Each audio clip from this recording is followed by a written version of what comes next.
Welcome to Live from My Office. I'm Steve Cochran, your friendly host. Oh, friendly. That's right. That's me.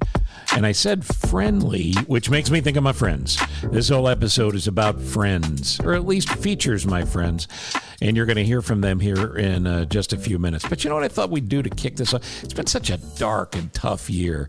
I like thinking about my friends. I'm blessed in this life to have many, many great friends. And I hope you are too. And I hope you've been able to count on them now and always. So here's a mini musical countdown of the great friend songs of all time. Stevie Wonder, Dionne Warwick, Elton John, and the great Gladys Knight.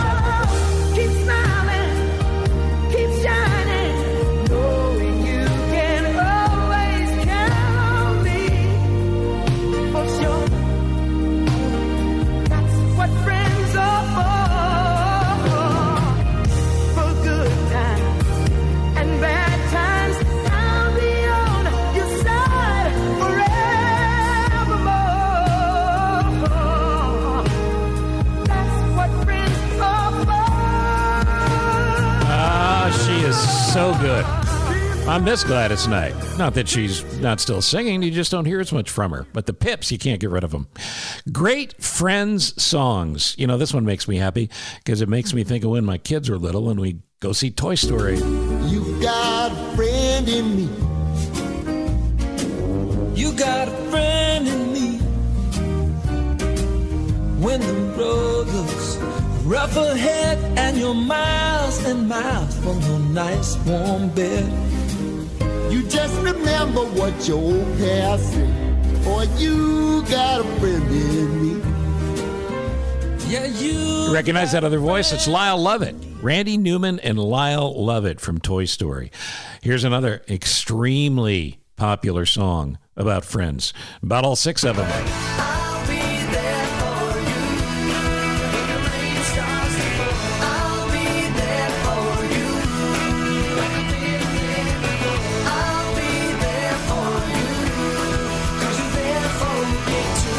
That's the Rembrandts doing the Friends theme, and I'd be lying if I told you that as a disc jockey, we didn't play that nearly enough. No, we played it a lot, a whole lot. At one point, I considered tracking down Chandler and punching him right in the nose.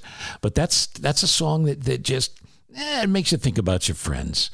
This is one of the best. Carole King wrote it. James Taylor had a huge hit with it. You just call up my name, and you know wherever I am, I'll come running. Oh yeah, baby, to see you again. Winter, spring, summer, or fall, now all you got to do is call, and I'll be there. Yeah, yeah, yeah. You've got a friend. I will always love that record. And this one, my number one personal favorite song about friendship. This just says it all. It's the great Bill Withers, who passed away not that long ago. So talented, such a great writer, and gone too soon. I love this. This is Lean on Me. Sometimes in our lives, we all have pain, we all have sorrow, but if we are wise, we know that there's always tomorrow.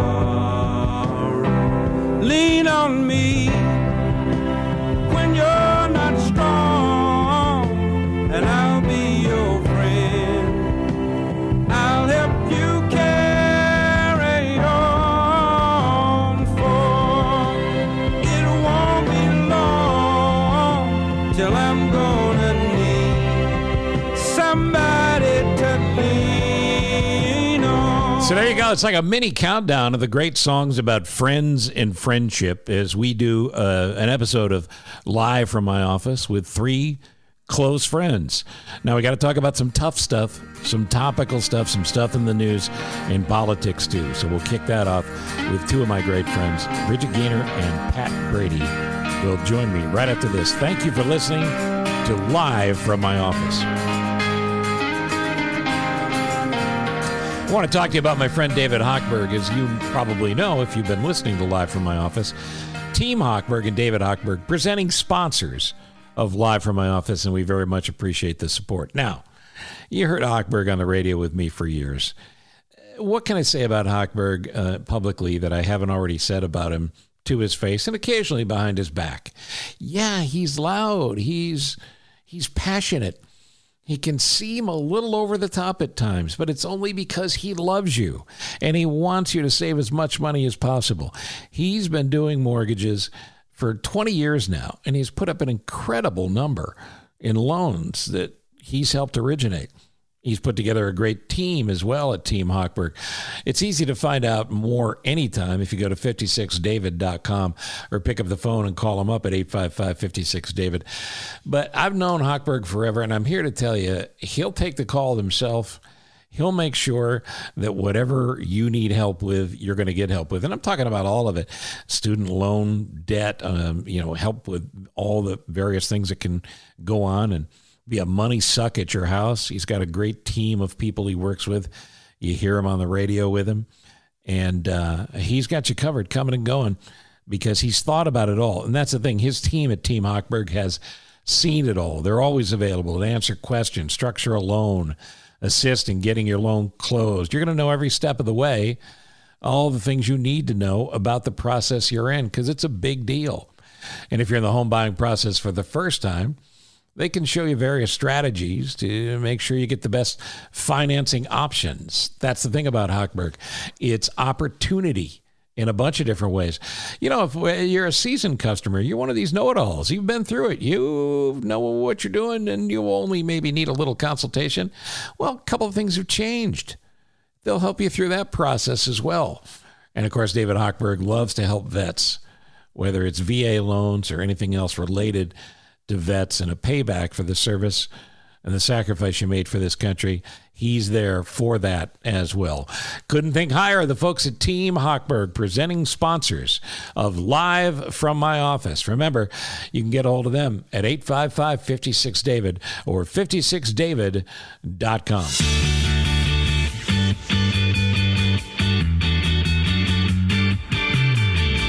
Welcome back to Live from My Office, the podcast. I bring in two of my best friends in life. They don't know that, but they are. It's Bridget Gaynor from the Cook County Board. She's also a business big shot. She can plug that on her own. She's a swell mom about to send her son off to college, and she's got a lot of other things going on in her life that we won't even have time to get into. Hi, Bridget. Hey, how's it going? Good to hear you guys.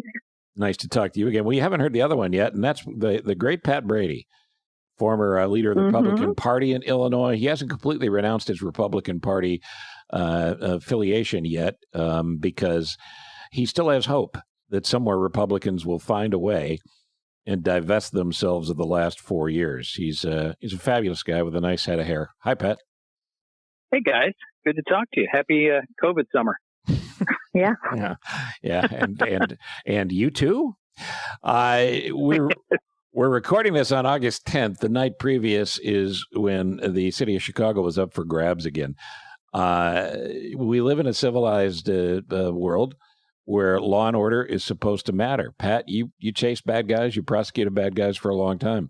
What do you do to keep this from happening? And how do you send a message to? I mean, look, if you run a business, I don't care how much money you have. You're in a business, you're entitled to not come in the next day and have to sweep glass off the streets and call your insurance guy. Yeah, I think that you have kind of two components, and you have responsible public servants like Bridget that recognize it is a broader problem than just a law enforcement problem. There are problems in the system, and there are problems in the economy. There are a lot of people that feel disenfranchised. They don't have opportunities. They don't have education. And that needs to be in the forefront, I think, of the solution. But on the other side, for me, I think that we need to have a much tougher hand. Maybe it is calling in the National Guard, and maybe we need to start prosecuting more people and get a little tougher, because the reality is some of these people, they're thugs. They're not people that have been damaged by the system. They're not going in there and taking bread. They're going in there and taking TV. So I think it's a multi-layer problem, but it needs to be addressed on both sides.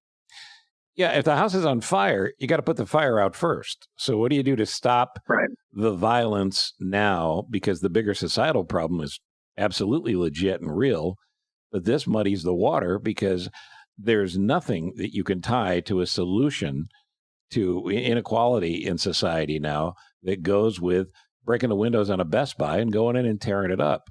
And Bridget, from a perspective with the Cook County Board, you want to talk about bad PR for the people of the city of Chicago and in Illinois and all that. The national story on this is just we're the Old West and there's no sheriff in town. And that matters too.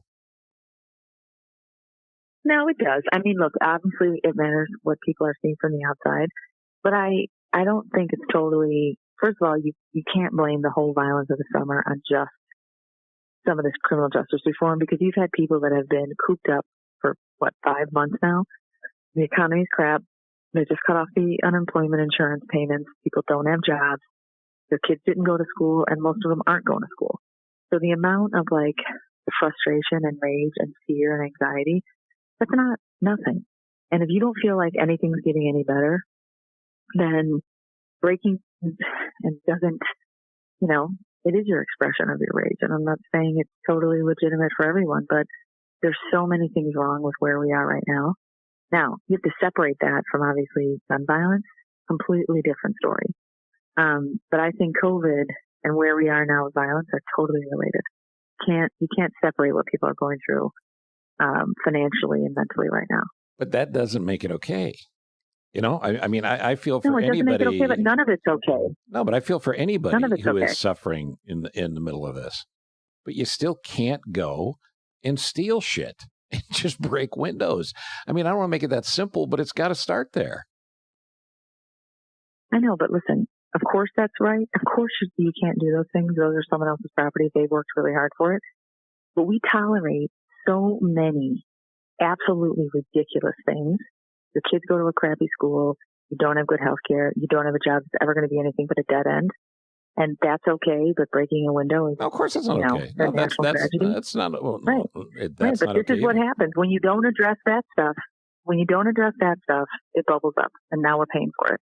And it's not saying it's a free pass. People have to be arrested. They have to be prosecuted for it. They can't do it because it affects other people's livelihood. But we can't act surprised when it happens. We're all parents, and what happens. The kid gets, when there is suffering and deprivation, it's going to bubble out somewhere. You got to deal with it. It's not an allowance for it, but you can't act shocked that it happened. The vast majority of people who are suffering don't ever do what was done last night and what was done in the wake of the George Floyd thing when there was legitimate protest on the street.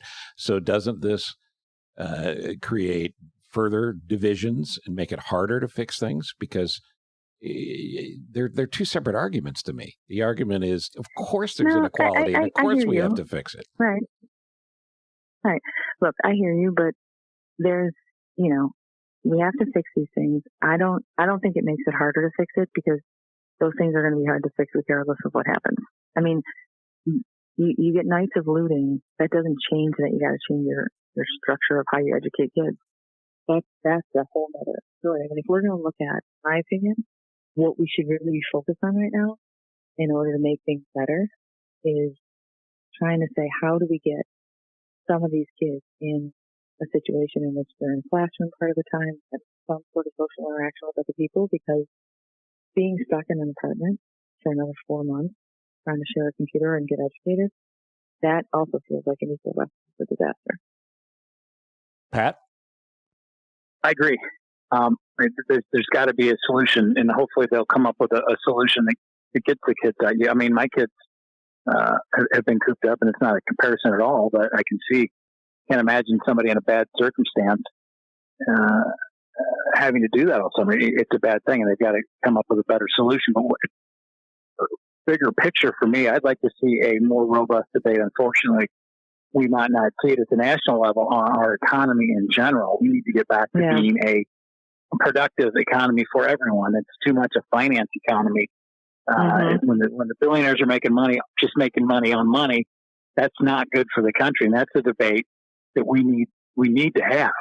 And I think that, along with a bunch of other things, I think are potential solutions to this problem. You can't, if you, like Bridget laid out the things that if you don't have, it's pretty tough to have a good life or be successful or not be angry or not turn to crime. So I just would like to have a bigger national discussion on a productive economy that works for everybody. I think it's totally legit, and I think it's absolutely needed. But I also think you need something faster than that, and that includes getting jobs for kids, jobs for kids that are older and entering adulthood and have nowhere to turn. The Civilian Conservation Corps thing that went back to, the 30s, that helped end the Depression, where they created jobs for all of these unemployed people. My father was 14, 15 years old.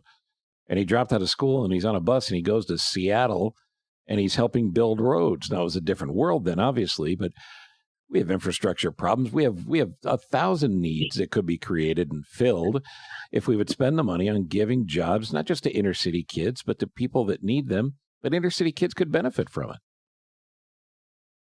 I mean, look, if you look at right now about where we are, the smartest thing in the world to invest in based on where the economy is going is infrastructure. It pays off over time.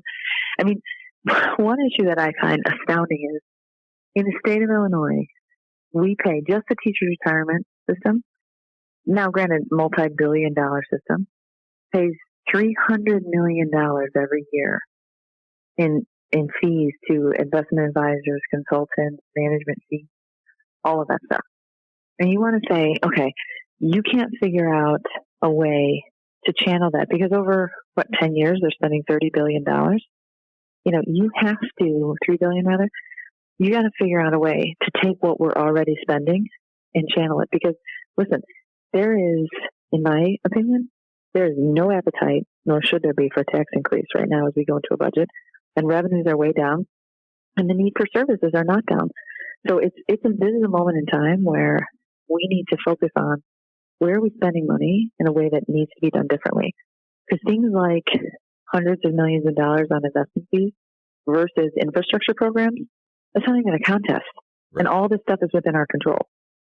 And a lot of it is locked up in Springfield, which is why, none of that can be left on the table. Because we're not raising property, the county board cannot raise property taxes this year. And, I don't know what's going to happen with the fair tax, but I don't know if this is a year where that stuff happens. And we've got to look at these other sources of assets and revenue that we're already spending. There was a great editorial a couple of weeks ago. I don't know who wrote it in the Chicago Tribune, talking about, speaking of just, we tend to speak of this just in terms of government, but maybe this is a time for corporate leadership in this state. I agree. To be more active in solutions like what you just proposed, Bridget. There are a lot of smart people that might have great ideas and that want this state to succeed, that should have a seat at the table. And it's not just a government solution or a government problem. It's a problem for all of us, and maybe we should tap more into that. I thought it was well written and well thought out that maybe it's time for private sector Illinois or private sector America to get more involved with these problems. I just don't. I don't completely understand, and I guess I understand. It's except that we have to be where we are because we've had big problems throughout the course of the history of this country, and we found a way to solve them. And the way we solved them with the leadership that we had at the time was that you're not going to get everything you want. I'm not going to get everything I want, but this country's too important to not figure out an answer. We don't do that anymore. And until we do that, I don't know how you fix any of this. Well, the thing I worry about when I see how we're responding to schools, and I'm not underestimating, they're worried, they don't want to get sick, the kids don't want to get, parents are concerned. I understand all of it. Having said that, the answer cannot be, this is a big problem, I guess we're not even going to try to figure out a way to get these kids in the same room, the people they need to be in the same room with. Right. It's like we're turning into a society that doesn't know how to do hard things anymore. And there may not be a one-size-fits-all model. I don't think that there is. I mean, the Archdiocese is going to, their plan is to go back and reopen, and there's going to be a range of different options. There's got to be some kind of creativity, and look at the nurses, doctors, and all these other people that are moving. I mean, teachers are absolutely essential workers, and no one wants to be put at risk. But the payoff is great. If we can keep Target open, it feels like you need to come up with some options on the school front that are more creative than everybody stays at home when we know that doesn't work for lots of kids. So whose job is it to come up with that answer? Well, I think Pat made a really good point. Like, I do think it's a combination of public and private sector. No one's ever done this before. I mean, in fairness to the mayor and the governor, they've never run a pandemic, and neither one of them ever ran a school system before. But, so it's not unreasonable. The thing is, like, you got to have, everyone has to be sitting around the table in sincerity. The teachers got a tremendously generous contract. They're,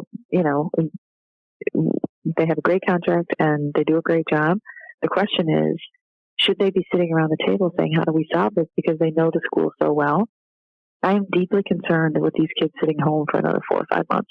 It feels to me like, another tinderbox waiting to happen. Yeah, no, I agree with that. But it seems that somebody's got to step up, right? I mean, who's going to step up in the business community and say, with or without the governor and with or without Springfield, I care too much about this city and this state to let this happen. And I've got a committee that I've put together, and here's 5 other business leaders, and we want answers. I mean, why hasn't that been done, and who's going to do it? Well, I mean, in fairness, it is kind of happening with the Archdiocese in the sense that it's all privately funded. It's tuition, but it's also tons of donations from, private individuals, parish collections. And, that's a collective. It's not the business community per se, but, that's people kind of taking the problem into their own hands. And I have to give enormous amount of credit to these teachers who've been really planning since last May about how this could work. I mean, I think that's kind of people stepping up on their own, because you can't just, the population can't just passively wait for leadership to tell them what's going to happen next, because these guys don't have all the answers, and nor should they. But what a great opportunity this could be if that were to come, where you got different faces at the table to kind of heal the wounds of some of the bad things that happened in the last 50 years. You can show maybe that the corporate community cares deeply, and this is not this could be, listen, and I'll just get right to the point. This is when you don't have a president of the United States that's a leader. You leave all the states running around trying to figure it out, or at least not doing it out. This is where poor leadership at the top, to me, but you're in a big company. The line, leadership starts at the top, and we've had no leadership on any of this. No speeches, nothing on what this virus means and how we're going to tackle it. And what was it, Kennedy, that said we don't do things because they're easy, we do them because they're hard, right? That's why we went to the moon. I mean, no inspirational speeches like that from the White House. And I think that sets a lot of the tone, not just with kids, but the anger that everybody has right now. And they've just been fawning around for the last 5 months. Well, look, there's no unifying principle. The failures of Donald Trump will be studied by historians for 1,000 years. But he's in office for another few months, and nothing is going to change that in the short term. But I have no expectations that anything good is going to come out of him in these last few months, because nothing is going to come out of him in 3.5 years. So to me, we're in survival mode. We got to survive to November 3rd, and then hope for the best that when the Allied Van Lines trucks pulls up, he'll leave with them. We got to go to January 20th, and I'm more worried about, or not more worried, but worried what's going to happen between November 3rd and January 20th when he loses, because I have a feeling the Battle Royal election night, which starts election night, is going to be like something we've never seen at the worst possible time for this country. That with the mail-in ballots, with his which I'm not opposed to, but his statements about election fraud, and he'll say anything to stay in office. I'm really, really worried what he's going to do in the however many days he has after November 3rd. No, I worry about it immensely. I mean, I don't know if you guys read Philip Roth. It was also on HBO. the plot against America. It's in the 40s, and Lindbergh runs against Roosevelt and wins, and then, so many of the same stuff goes on. But, people realize, like, crap, I don't want this. They vote against him. And then there's all this election fraud because the people around Trump are like, oh, no, hold on. We're not going anywhere. I think we should be deeply concerned about that. And the question is, are they going to accept this election? Chaos that that creates. Well, they're setting it up already with the mail-in voting, the post office. Yeah. There's nothing this guy has done or said that hasn't been so far out of bounds. I don't put any of it past him. And can you think of a worse time for the country to have that go on after 8 months of COVID? It is not good. So is that when Lindsey Graham and Mitch McConnell finally grow backbones and stand up and say, Mr. President, you lost, you got to go? I don't know if it's those two or somebody will. Somebody usually does. I'm not worried about him not. Go ahead, Jeff. Well, it's going to be like 2000 was. We have lawsuits governing everything. There's no clear winner on election night. We're in litigation until forever. The one thing I take a little bit of hope about is all those guys who've been living under his thumb and the fear of his kind of mania will, once Joe Biden has ostensibly won the election, if that happens, then pushing back against him, it's not as risky. So if it's less risky, they might actually do it. Because then they think like, okay, I got a path. A, I get rid of this guy that scared the shit out of me for the last 4 years. And B, I got a path to curry some favor with the new guy. So that's like a win-win. Because right now the calculus isn't because their calculus is only in their own self-interest. They can't make it work.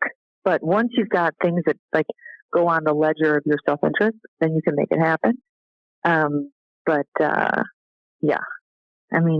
I think that's the time because they don't want Trump any more than any of us do. Because, it's too erratic. Pat, is the Senate really up for grabs? Business doesn't want Trump to. I'm sorry? Is the Senate really up for grabs? Is the Senate winnable by the Democrats? Oh, yeah. Right now, North Carolina, Arizona's a loss. Colorado's probably a loss. Maine could be a loss, so they only need 4. Democrats are going to lose one in Alabama, Doug Jones, but Lindsey Graham's race is in the margin. Texas is in play. Where else? Montana. Sitting today, if the polls are accurate and the people turn out that they think are going to turn out, Trump loses badly and we lose the Senate badly. The Republicans lose the Senate. The thing is, and I'd be curious to get both of your takes on this. New York could lose in Iowa too. Sorry. Right.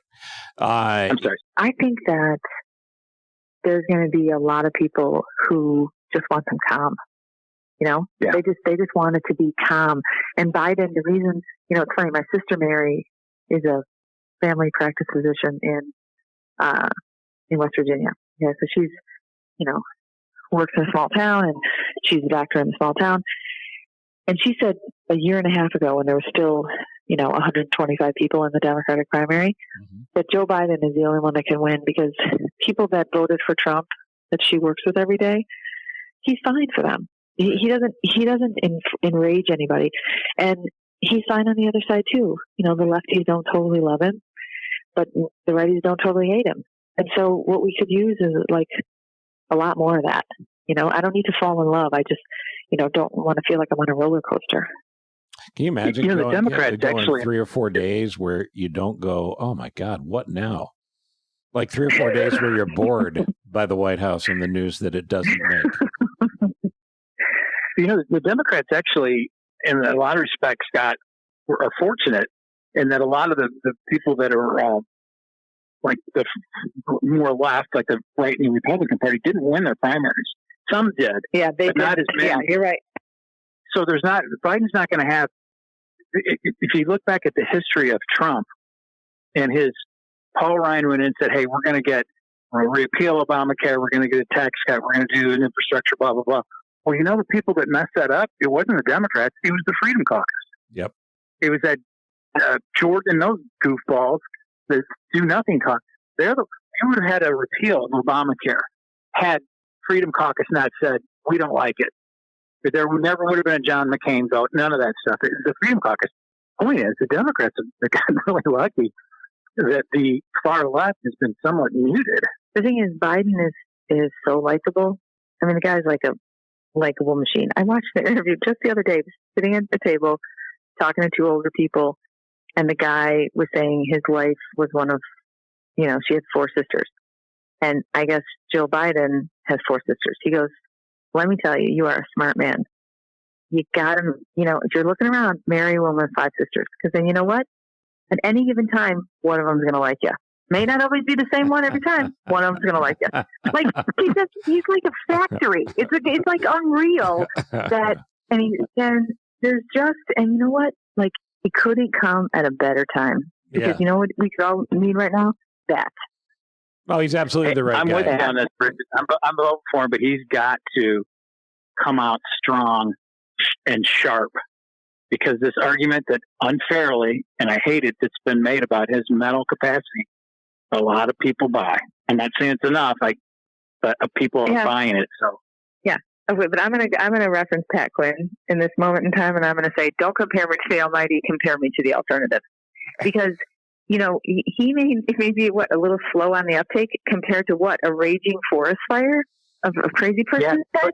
I didn't read Mary Trump's book, but in the reviews and the whole thing, I mean, there is just, I think people are searching for calm, and I don't know. And I think all of the people that voted for Trump last time thinking he doesn't really care enough he doesn't care about abortion or gays or social issues. Like, that's not a big deal. He's just going to manage the economy. And all of a sudden he let in like the crazy people in the back door who woke up, people who since 7th grade have woken up every day saying, I want to either A, kill labor unions, get rid of Roe v. Wade, pollute the earth, whatever the maniacal, disciplined, quiet people doing all these things.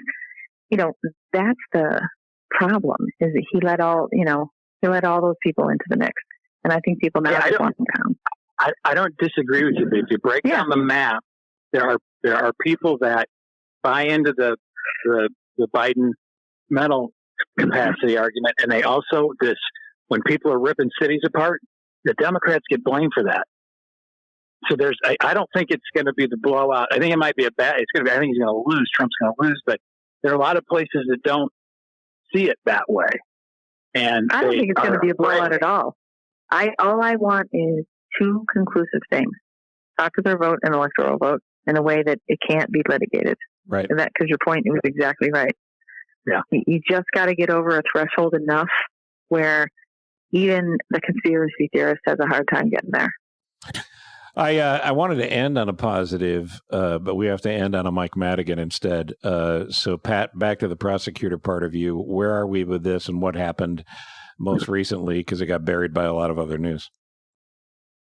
Yeah, long story short, so the ComEd, the company, and people don't understand this, the company entered into a deferred prosecution agreement, admitted to a bunch of bad things relating to legislation relating to ComEd and bribes and other things to curry favor with Speaker Madigan.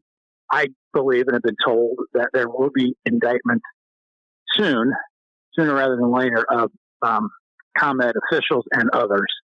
And today, a group filed a civil federal RICO action against Speaker Madigan, asking for damages relating to the ComEd stuff. But to me, the more important thing is they are seeking injunctive relief to remove him as head of the Democratic Party of Illinois. So that would something that would have to be litigated fairly quickly. So I think the bottom line, main thing is, as a partisan, just from talking to people in Springfield, that Madigan's never going to resign because he's under federal investigation, and that's a chit. But the people I talked to in the last couple of weeks don't see any way that he gets reelected as Speaker in January. Well, that's huge in and of itself. So wait, who filed the civil RICO? It wasn't the U.S. Attorney's Office? No, it's a civil. It's a civil RICO, and it was filed by. It's a class action of civil RICO, and it's filed by 4 attorneys. I mean, these are real attorneys. It's not a sham suit. And there's 3 named. It's not like Matt Topic and those guys. It's like a it's a real, okay. real attorneys. But the it's an interesting read. I read the complaint today. But if they get what they want and they have to survive the motions to dismiss and things like that, I mean, it could be if they can enjoin the speaker from being head of the Democratic Party, there goes his money holiday. How can they enjoin him about the leadership of a private organization? I mean, how are they have standing to engage in who runs the private organization? That's a good question, but that's what they're seeking in that he was involved in it in the civil RICO, and that's what they're asking the court to do. And I guess to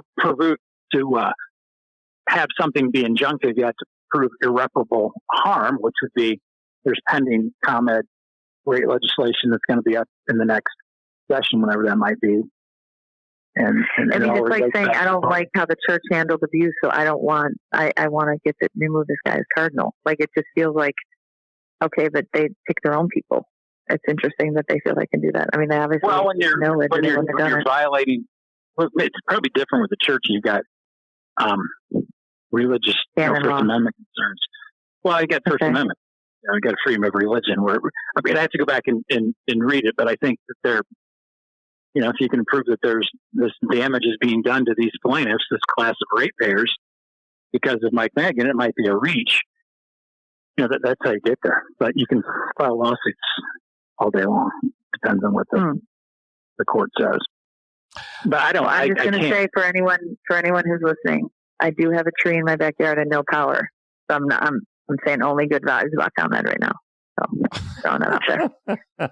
Well, remember, he only needs 15 people to flip him. I always loved you, ComEd. Always loved you. I never said a bad thing. No. Yeah. So here's the thing, Bridget. Sorry. Do you have $450 million that you can throw around to get that tree situation taken care of? Or, oh, no, wait, they'd be paying you. Forget it. I'm confused. Damn it.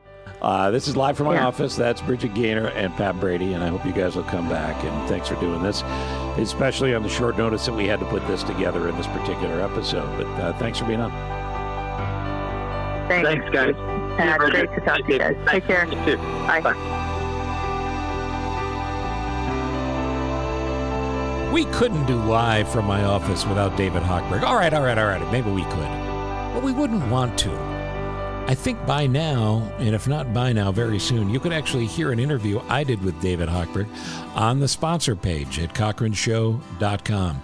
You go there and you'll listen to a long-form discussion I had with David about what he does, how he does it, and why he does it. There's a lot of good stuff in there that you can glean because this is a big deal. When you finance your home or you refinance, it's a major commitment. Now, it's great that you're going to be saving money. And frankly, Team Hochberg's doing all the heavy lifting. First-time home buyers, second homes, multi-unit investment properties. I mean, Team Hochberg, they got it all figured out, and they can help work through it with all of you as well. One of the main objectives, of course, is to ensure that everybody involved is happy when the process is done. Even though Hochberg is loud and he might frighten you, don't be scared. He's quite huggable, I'm told. And we've been pals for a long time. I've told you before, I'll tell you again. He's handled a couple of my sister's loans, refi on our house again, which he just did recently.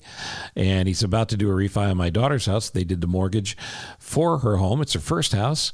And I trust Hochberg with my family. So I highly recommend him to you. It's Team Hochberg and David Hochberg. He'll tell you that, look, there's not many advantages to what we've gone through in 2020, but one of them is rates are not going to get lower. So take advantage of them now so you don't miss this bus. It's David Hochberg and Team Hochberg, and they're ready to help you get through the refi process or the original process of getting a loan set up on your home, the largest purchase you're ever going to make. Thank you again to David Hochberg, Team Hochberg, presenting sponsors of Live from my office. Get a hold of him at 855-56-DAVID or 56david.com.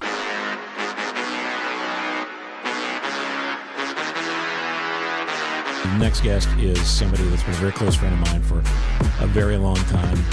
and one of the funniest people I've ever known, but also the biggest heart you could possibly imagine, who has taken to a cause that affects her very deeply and personally, and her family as well, but that really needs an advocate, and there's nobody stronger than she is. It's Patti Vasquez. Patti. Hello. Thank you so much for having me. I miss you. I miss you too. How was that intro? Is that okay? Because I wrote it myself.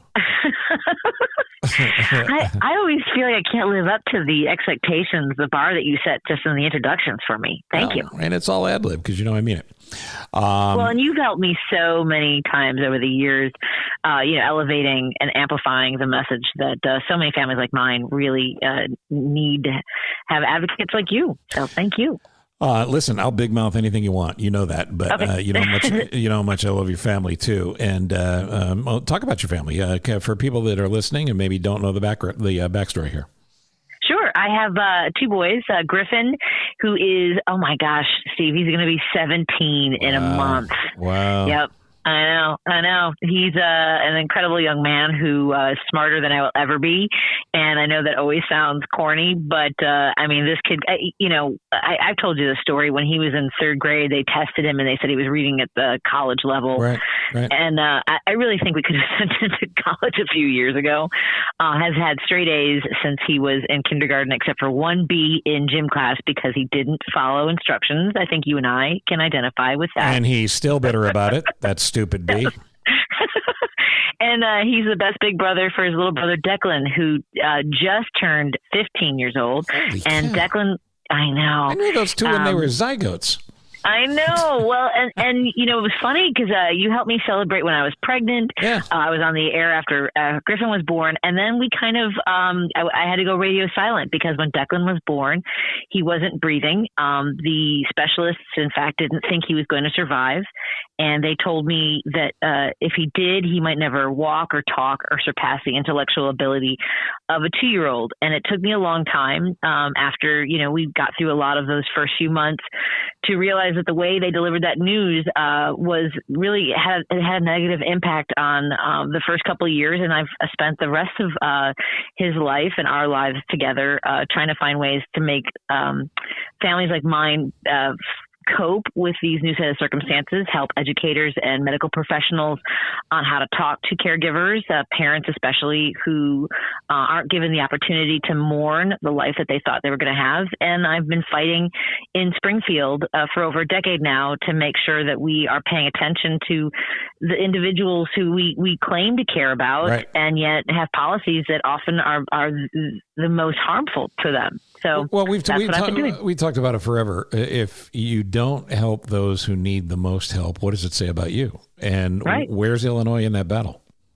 Illinois is one of the worst. That's not a surprise, I think, because a lot of what goes into making sure we're taking care of our most important and vulnerable population is money. And we have mismanaged our finances for not just, the people will point to the pensions or this governor or that governor. Obviously I took on Governor Rauner, but this goes back to really the 1930s. But I'm not going to get into a history of Illinois economics, but corruption costs us a lot. So we can't and you're the one that really helped me with the phrasing of this, which is, we put our money where our values are. And yep. We, unfortunately, have put our money into politicians that we can't trust. And both parties have guilt over the history of this state. But, going back and going, well, you did it too, isn't going to solve anything. So yeah. I want to get to the politics part of this. But one of the great things that you do in this life of advocating for others who haven't had your platform, but also don't have your ability to speak about this journey is the way you talk about it, the honesty you show on stage and the honesty you show when you do something like this. I think it gives other parents and other families strength. So there's a family listening somewhere right now who may have had a new diagnosis or may be dealing with this for the first time. What do you say to them? That all of you'll get so many people who are well-wishing and say things that are going to that actually land quite painfully. So find the circle of people that reinforce your strengths, and you can do this. Nobody can tell you how glorious the milestones that might take longer, or the I've told someone that raising Declan is like having a crush on somebody who will possibly never love you the way that you do. Right. It doesn't make it is quite beautiful. Mm-hmm. And there are times when he looks at us now like he has a crush on us. So I think that it is find those moments, and I had to find this early on. I had to stop worrying about all the things he couldn't do and start loving all the things that he could do. And if you find little ways like that every single day or every week, and forgive yourself when you slide or when you feel like, you've plateaued or your child has, you have to be forgiving and love yourself and love your child. And there is so much beauty in our lives. And I've been lucky enough to get some of that from you, because you tell me great stories about things that Declan did that you didn't think he'd ever be able to do, or other people didn't think he'd ever be able to do. And this will make you feel good. My daughter, Amy, and she works with kids with autism. And today, we just took a walk earlier tonight, and today she had a kid who she's been working with for weeks who waved to her. And this is a kid that doesn't, function at a high level by any means, but what a big deal that is to have that child make that connection and wave. That's an emotional connection, and that's a huge deal. It is, and you don't know that, like I said, until you realize the possibility of it might be gone. And that's how we were when Declan pointed for the first time. He was 8 years old, and and you don't realize that that's a whole conversation. Waving is communication, and I can't tell you how wonderful that has to have been for that family, and I'm sure for Amy. Yeah, it's those victories that are so great, because kids that are normally functioning, for lack of a better way of putting it, there are milestones that are really important, but they don't land like these do. And you and I have talked about this a million times.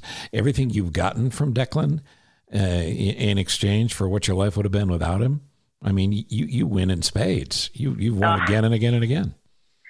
It is. It's true. It is the most incredible thing. And I never would have thought that I was capable of raising a child with special needs. I was one of those parents who would see other families and think, oh my God, that must be so hard. I don't know how they do it. And look, the truth is, and why I work so hard with our local government, is that people do lose hope.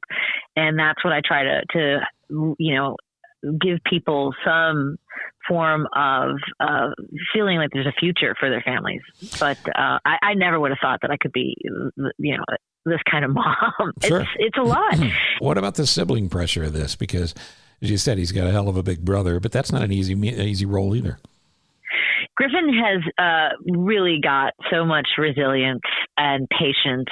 The things that because they share a room, and Declan really, his entire life has never been a very good sleeper. He's finally sleeping past 7 o'clock, but there would be times when he would wake up at 3 a.m. crying, and you can't convince a child who just wants to seek out sensations, right? Declan likes to tap on windows, and he likes to look outside and see what's going on. And, bedtime doesn't mean anything to him.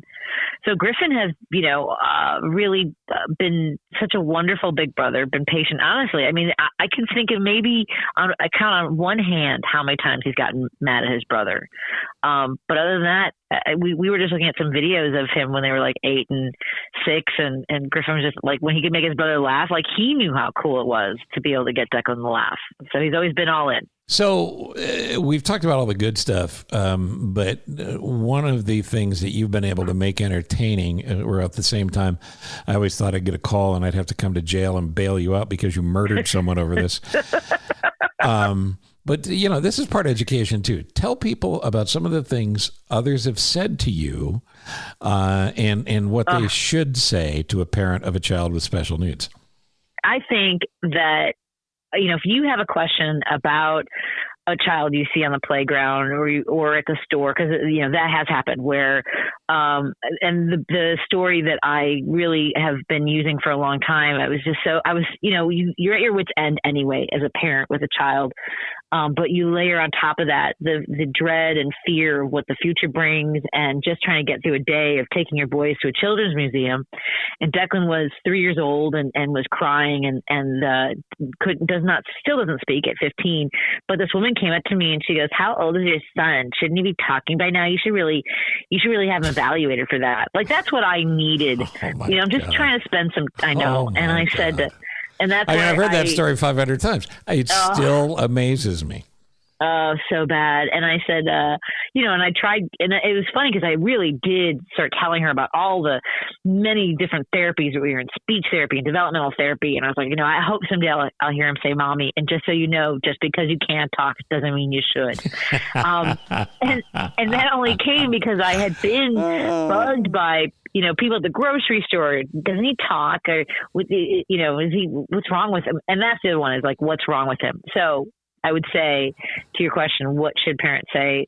I would just, what I do is I just tell someone that their child is beautiful, or what's your child's name? Right. And then, if a conversation evolves from there, okay.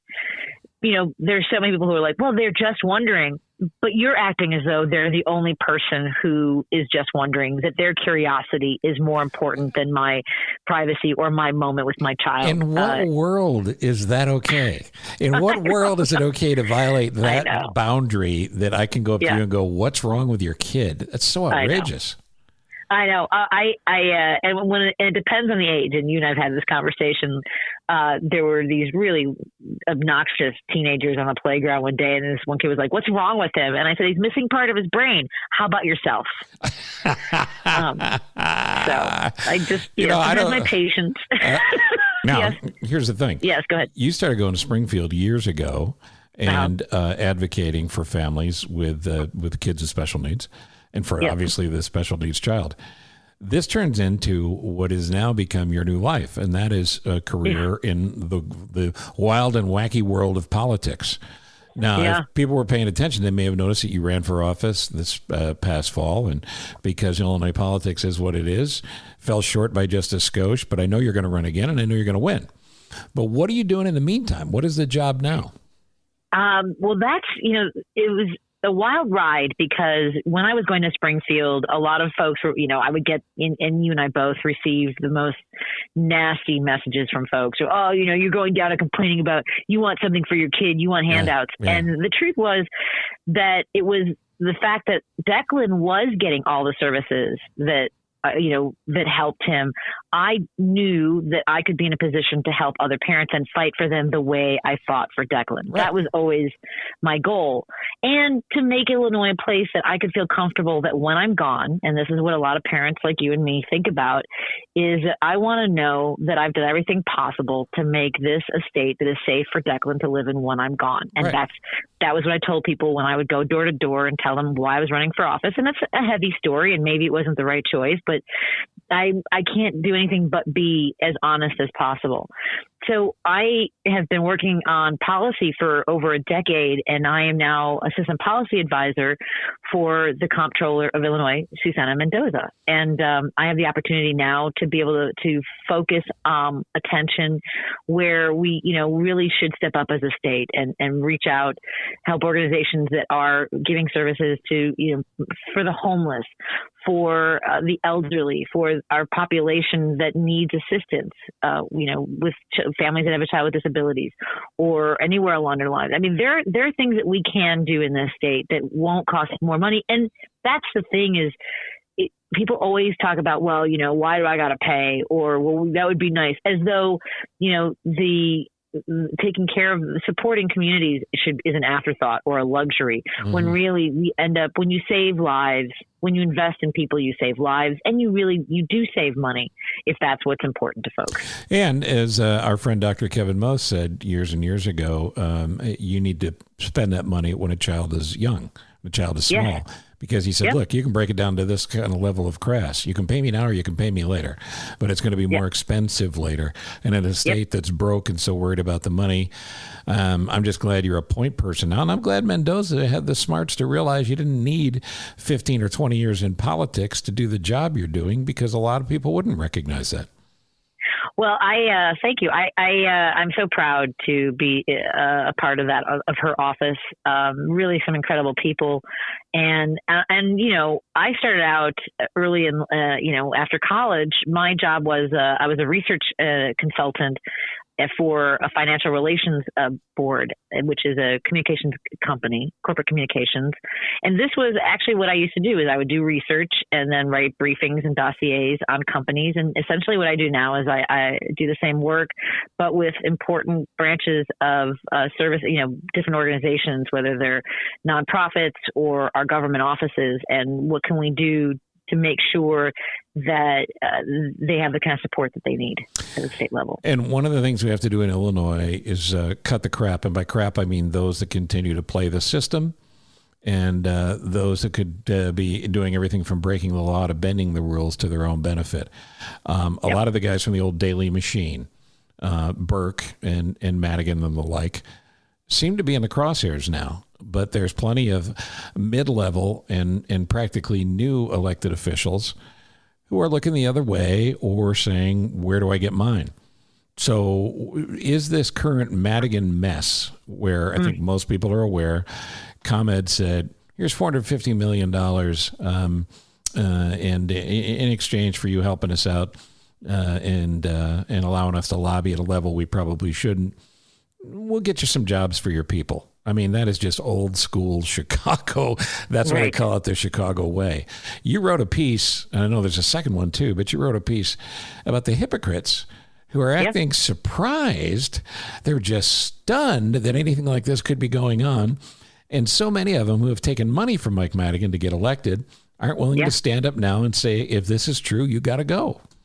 Well, and I thought that the Eric Zorn, he calls them the if troop, right? So it's all the if troop. That's a funny line. But yeah, it is. And my concern is bigger, is that in order to lead, I think that you need to have the faith of those you lead.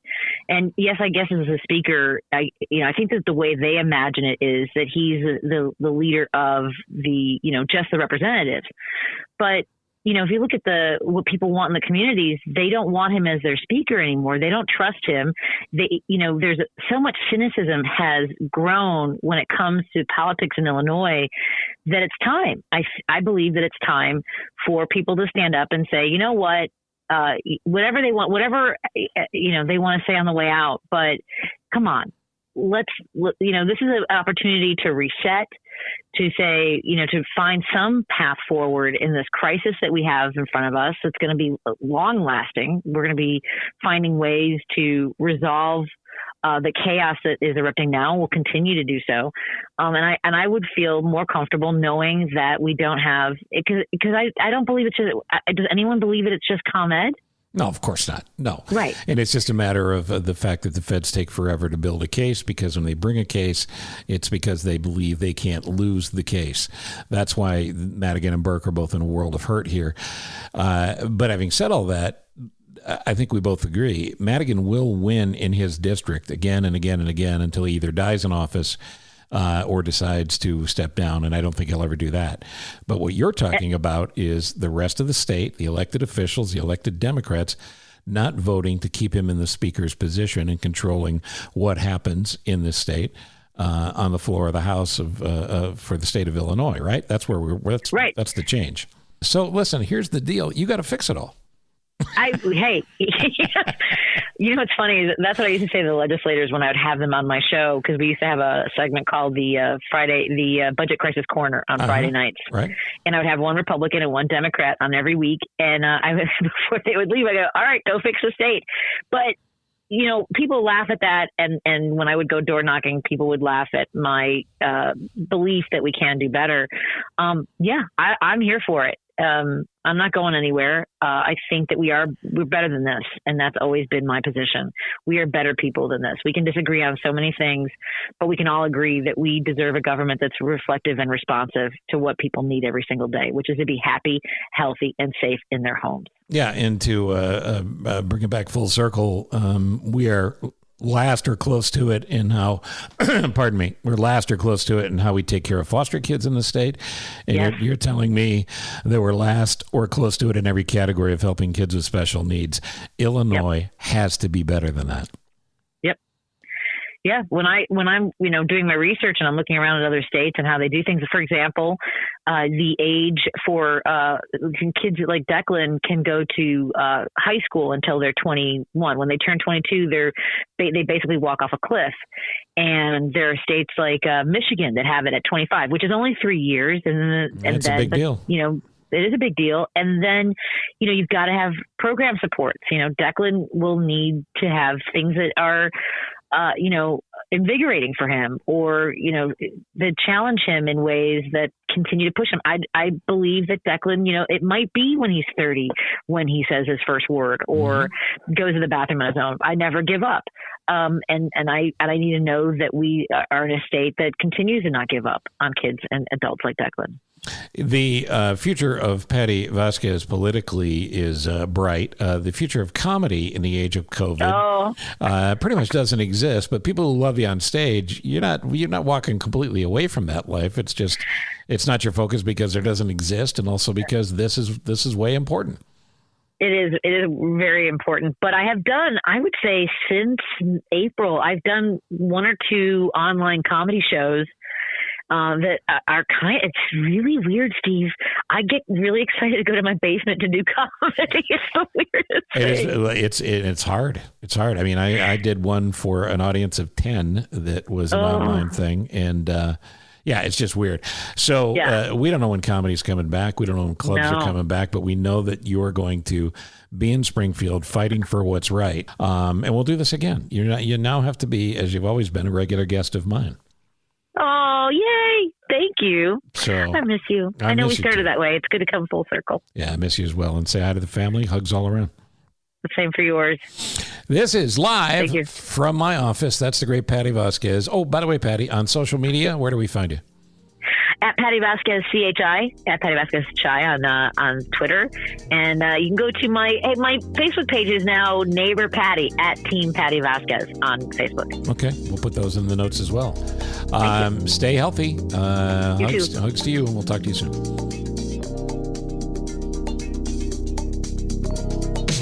Each time there's a new episode, we talk about another charity that I've either been involved with or supported close up or from afar.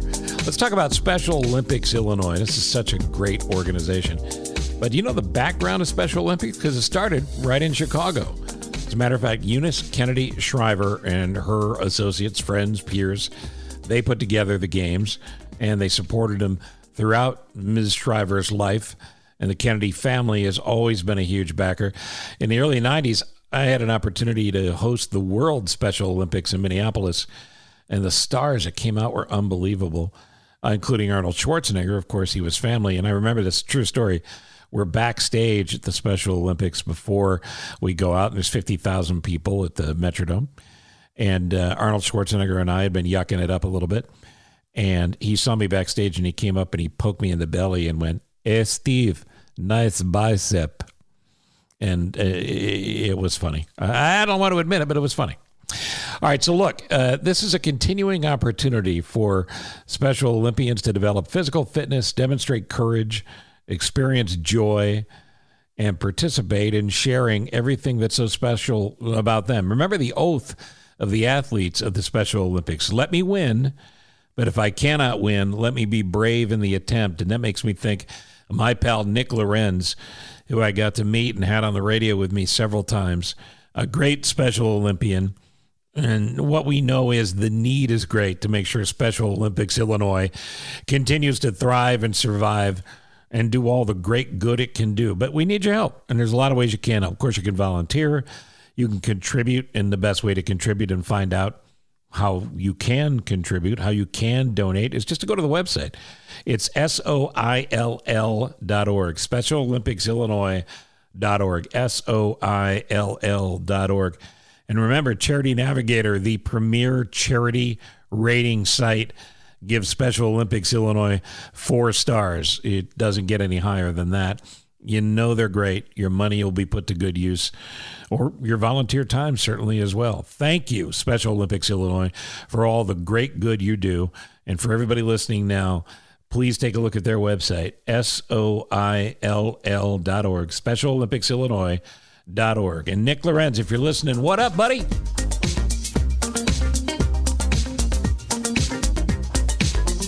I want to thank Patti Vasquez, Bridget Gaynor, and Pat Brady, and of course you for listening to Live from My Office. Remember, you can also follow me on Facebook at Cochran Show. I'm on Instagram at Steve Cochran Show, and I'm on Twitter. Follow me there at Cochran Show, and I'm right smack dab in the middle of counting down the last 100 days of the Trump presidency before Election Day. Each day on Twitter, I post a new memory. Not to torture you or torture me, but to actually remind us all about the huge stress that we've been under for the last 4 years and all the ridiculous things that Donald Trump has done. It's important to remember those. Share the whole set with your friends. Remember, it's a new one every day. I call it the Trump Dump, and just follow me on Twitter at Cochran Show. You'll get it all there. Now, I said this would be about good news. We had some tough stuff to talk about. But I want to talk to you for a second about hope before we go, because where there's hope, there's possibility. Yeah, politics is bad. It's mean. It's tough. Science deniers, you're not helping. You're not getting us anywhere. You know, we call folks that refuse to wear a mask holes now. But, you know, calling them names isn't going to help either. It's so simple if we just do the right thing. We need to send kids to school, but we have to do it the safe way. Kids need to go. Teachers need to be there, but they deserve a safe environment as well. And certainly parents need their kids to go to school, not just for the break, but because they got to go to work. And I'm thinking about the kids in college who are going back, or maybe college freshmen who aren't going at all. You know, and all the sports we're missing out on. College football not happening looks like a very real possibility. There's the money question for parents. What are you paying for? What are you not paying for? And what happens to the future of the kids who are missing out on time in college as it was supposed to be? Bottom line is this: we can't do anything about all of this unless we're all working towards solutions together. That's where the hope comes in. The hope that the economy rebounds, the hope that everybody that wants to work gets a job, the hope that we're able to open businesses and keep them open, and the hope that you're able to work from home for a little while longer without losing your mind. And then if you want to go back to work, you're going to be able to do it. There's definitely going to be lasting impact from 2020 and COVID-19. But there could be lasting good that comes out of it as well. For anybody that's skeptical about what we've gone through, 150 or 160,000 people have died. It's a huge, huge number. It's horrific. Every one of those people had family members that they loved and hundreds of people that they knew throughout their life. And it's just wrong that they're gone. We've got 200,000 kids that have been diagnosed with COVID-19. So let's take that whole thing about how kids don't get it off the table as well. This is why the mask thing is so important and why the social distancing is so important, because you might not think science is right. You might be questioning it. Personally, I don't know why you'd be questioning it, because they're the scientists. They've done the work. You don't have to just nod and say, well, they must be right because they're scientists. But this stuff is not easy. It's impossible to argue with the facts that are out there. We know that you're safer, and you're safer to be around if you social distance and wear a mask. And not forever, but for now. Yep, it's a pain in the ass. I don't want to do it either, but I'm doing it because I don't deserve, and I don't have a right to make you sick. And maybe I will if I'm not wearing a mask. What if you make someone else sick? What if you make somebody you love sick? And if you get sick, COVID-19, no bargain. We'll get deeper into that for those of you who think it's no big deal and you'll just get sick and get over it. It's scary. So let's work together. Let's have hope that we can get through this. And you know what? We will. This whole cliche about better together and we're in this together. Yeah, it sounds a little hokey at times, but it's true, because this is too big a problem all over the world to be fixed without us fixing it first. If you've listened to this show for a while, you know I talked about the hula hoop theory. That's where you go and you stand in a hula hoop and you look around, fix everything in the world that you can see from your hula hoop. Start there and build out from there, and your world's going to be a better place. But let's do the easy part first. Pitch in. pitch in, social distance, wear a mask, and have respect for others around you. Nobody's trying to take away your rights. Everybody's trying to get by this. You got to be there. You got to be in the game. The fastest way for us to do it is to do this together. All right, enough. I hope you have a great day, whatever day this is for you. And I thank you again for listening. I thank you for subscribing. I thank you for following me at Twitter at Cochran Show. And I'm excited about the future of Live from My Office, but only if you're listening to it. Thank you, my friend. I'm Steve Cochran, and this is Live from My Office.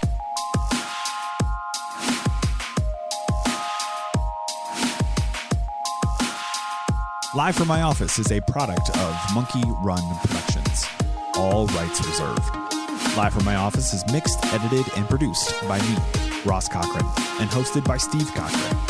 Let us know what you think about a specific episode by leaving a comment wherever you're listening, or you can email questions and comments to thecochranshow@gmail.com. Steve is available for your corporate speaking gigs. You would love to host or MC your event, and occasionally, he's funny. Thank you for listening. Head to cochranshow.com for more.